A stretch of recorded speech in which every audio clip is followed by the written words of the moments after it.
نقول لكم يا مساء الخير، يا مساء الأنوار، يا مساء النشاط والحيوية، يا مساء التفاؤل. إن شاء الله تكونوا بخير وتكونوا مهنيين. اليوم جبت لكم واحد لا فيديو بزاف شباب، على بالي راح يعجبكم. حبوباتي الفيديو نتاع اليوم كيفاش يكون روتينك ناجح وكيفاش يكون يومك بزاف شباب بلا ما تقصري في حق حتى واحد من العائلة تاعك. الحاجة الأولى اللي تبداي بها نهارك هو الاهتمام بنفسك. تنوضي صباح ربي الفحلة، تهلاي في روحك كيما يقولون المؤمن يسبق في روحه. ديري روتينك، روتين العناية بالبشرة تاعك بلا ما نساو تصلي صلاتك. كيما هنا نحكي لكم عن نفسي. انا واحده من الناس نوض صباح نتوجه للصال دو با، نغسل وجهي بالغسول تاعي سبيسيال اللي واحد ما يتوشيهولي.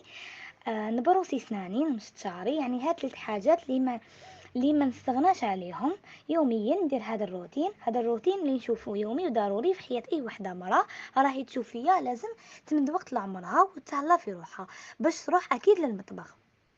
طيب هذيك القهوة الزينة مع كاش كاطو حبوباتي. وانا يا البنات كي نحط قهوتي نضرب معاها واحد الساعة نشرب بعقلي. نحب نوض صباح ربي باش نفري شغالاتي وباش يكون عندي وقت لكل فرد من افراد العائله تاعي ونقوم بواجبي كأم وزوجه وعروسه البيت. من بعد نكمل شغلي ونوجد الفطور لوليداتي.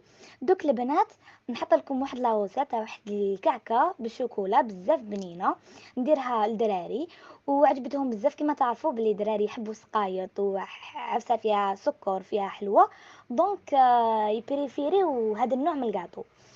دونك دوك نحط لكم لاغوسات هذه. وقبل ما نغلق السوجي هذا حابه نقول لكم كل وحده فيكم راهي حابه تشوف آه كاش دي تام هكا ولا كاش مواضيع فلاشين تاعي ماشي برك في مجال الطبخ، تحبوا اي نوع نولوا اي مجال ونهضروا عليه، سواء دي ماسك الوصفات العنايه بالبشره تاعك ولا شعرك ولا بيتك ولا اي حاجه. دوك انا نخليكم المجال وهضروا لي كامل واش راكم حابين في لي كومونتير.